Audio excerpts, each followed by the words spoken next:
السلام عليكم، اهلا بكم في قناة تحليلاتكم. حقيقة يا جماعة اتفاق رمضان صبحي مع الزمالك من اجل الانضمام ليه، والاهلي يفرض حظر اعلامي طبعا على لاعبيه خاصة قبل مباراة القمة المهمة في الدوري المصري طبعا يوم السبت الجاي. واحمد حسام ميدو يطلب جلسة طبعا مع والد احمد مصطفى زيزو من اجل التجديد وانهاء الموضوع ده كله. في البداية لو من عشاق النادي الاهلي وداعمين للنادي الاهلي اعملوا اعجاب للفيديو واشتراك في القناة علشان يوصلكم كل جديد، وفعلوا زر الجرس على اشعارات الكل علشان يوصلكم كل اشعار.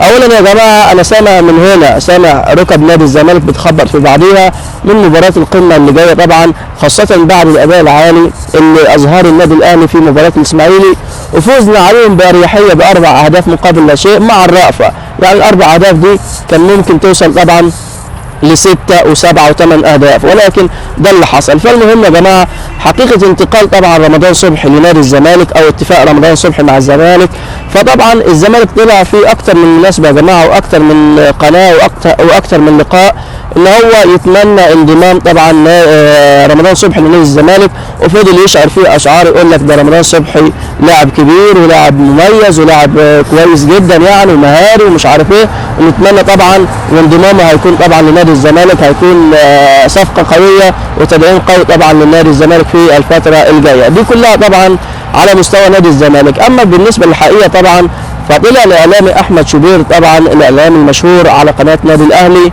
وقال لك بعتت لي رساله طبعا من واحد مجهول، قال لي رمضان صبحي قعد مع اداره نادي الزمالك ووقع عليهم ولكن مش من الموسم الحالي، من الموسم اللي جاي. فهو رد عليه قال له طب من الموسم اللي جاي ايه اللي يخليه يقعد النهارده؟ تمام.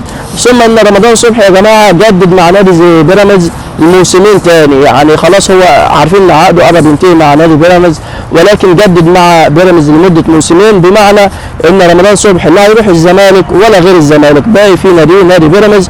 ثم ان رمضان صبحي اصلا طلب من ناديه الحالي اللي هو بيراميدز ان هو ياخد مرتبه كدولار بعمله الدولار، فهل الزمالك يقدر يوفر الدولار دلوقتي في الوقت الحالي اللي احنا فيه؟ فده يا جماعه كلها اشاعات ولا حقيقه طبعا لانتقال رمضان صبحي، ده على مستوى طبعا الاعلامي احمد شوبير.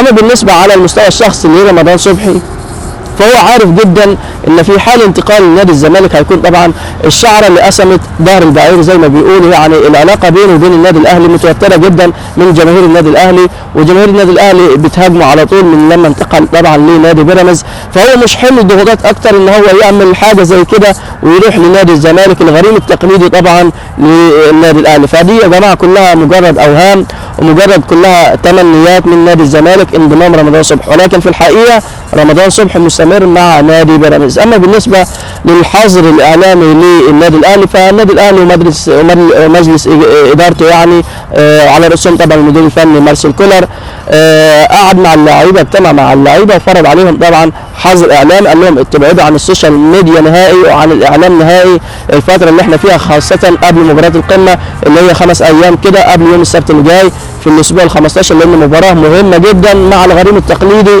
وليها طبعا خصوصيه اكتر في نادي الزمالك، خاصه انك انت هتواجه خصمك اللي بينك وبينه 5 نقاط، والقمه مشتعله بين الاهلي والزمالك طبعا وبيراميدز. بيننا دلوقتي احنا متصدرين بفارق نقطتين عن بيراميدز، وبيراميدز لسه هيلعب ليه مباراه النهارده.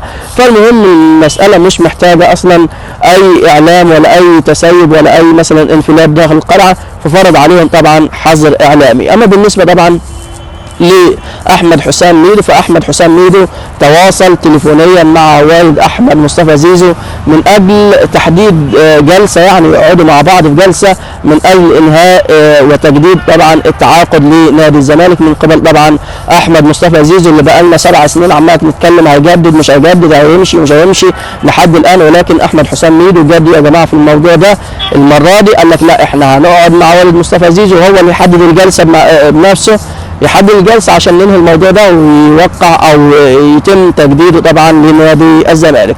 اما بالنسبه للغيابات فالاهلي طبعا تاكد مارسيل كولر يا جماعه لحد الان مش مقتنع بعلي معلول، فبالتالي علي معلول مش هيكون حاضر في مباراه القمه. بالنسبه لنادي الزمالك طبعا ما زال مصاب احمد فتوح الباك ليفت بالنسبه لنادي الزمالك بسبب جزع تقريبا في الركبه، فتاكد غيابه، وهيكون محمود بن تاج طبعا المغربي هو البديل ليه.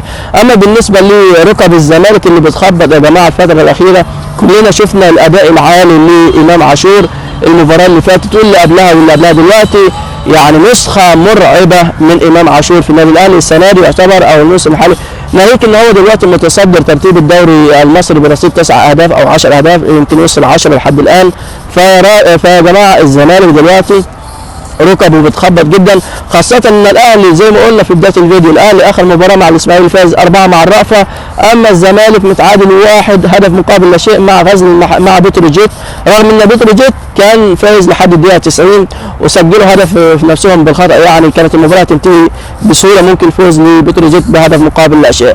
فخلينا يا جماعة ما نستبقش الاحداث، ان شاء الله مباراة هتكون قمة بمعنى الكلمة، خاصة زي ما قلنا الدوري السنة دي مضغوط جدا، خلاص احنا وصلنا للاسبوع ال 15، 3 جولات وننتهي طبعا من الدور الاول، بعد كده نتقسم المجموعتين من 8 مباريات وهوبا واقلب وعاود على طول. دلوقتي المنافسة شرسة بين الاهلي وبيراميدز نقطتين، والاهلي والزمالك 5 نقاط. اتمنى التوفيق بالنسبة للنادي الاهلي باذن الله. لو وصلت الله اكبر الله اعظم. لو وصلت للنقطة دي من الفيديو يا جماعة ما تنسوش الدعم المجاني، الاشتراك في القناة والاعجاب بالفيديو علشان يوصلكم كل جديد، وفعلوا زر الجرس على اشعارات الكل علشان يوصلكم كل اشعار. كان معكم قناة تحليلاتكم، سلام عليكم.